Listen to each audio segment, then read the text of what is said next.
मुहब्बतां वंडन ते आशिकाने खत्मे रसूल सल्लल्लाहु अलैहि वसल्लम दियां महफिलां सजाउण वाली धरती अहमदनगर चट्ठा दे वसनीकां मिलादे मुस्तफा सल्लल्लाहु अलैहि वसल्लम दी मुहब्बतां भरी महफिल सजाई, जिहदे उचेचे परौने PTI दे आगू मुहम्मद अहमद चट्ठा, चेयरमैन पंजाबी यूनियन मुदस्सर इकबाल भट्ट, समंदर पार पाकिस्तानी समाज सेवक तारक रसूल टिल्लू, हर दिल अजीज शख्सियत सेठ एहसानुल्लाह ते ताजर रहनुमा मलिक इम्तियाज होरी सन। इस मौके उत्ते सीरतुन नबी सल्लल्लाहु अलैहि वसल्लम बयान करदे मौलाना कारी शैबुर रसूल मुस्तफाई और आख्या कि आ हजरत दी जाते मुबारका पूरी कायनात लई रहमत है।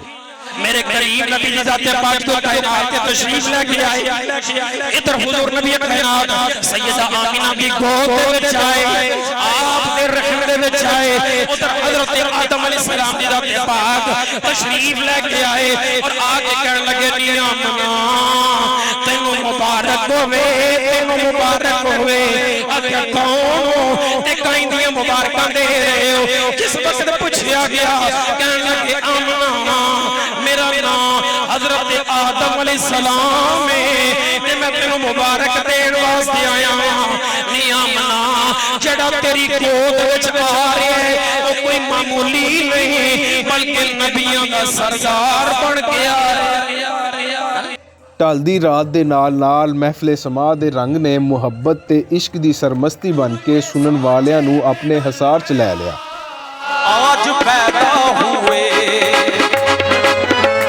आज पैदा हुए सैयदे पैरोबर, आज पैदा हुए सैयदे पैरोबर, आज पैदा हुए सैयदे पैरोबर, आज पैदा हुए सैयदे पैरोबर, आज पैदा हुए सैयदे पैरोबर। कुफ्र खल्ला गया टूट गिरे टूट कर, कुफ्र खल्ला गया टूट गिरे टूट कर, नूर छिड़ता गया अर्श से फर्श तक, छिड़ता गया अर्श से फर्श तक, वो करके दीवार कहने लगी हर नजर मोहम्मद मुस्तफा मरहबा मरहबा सल्लल्लाहु सैयदी मरहबा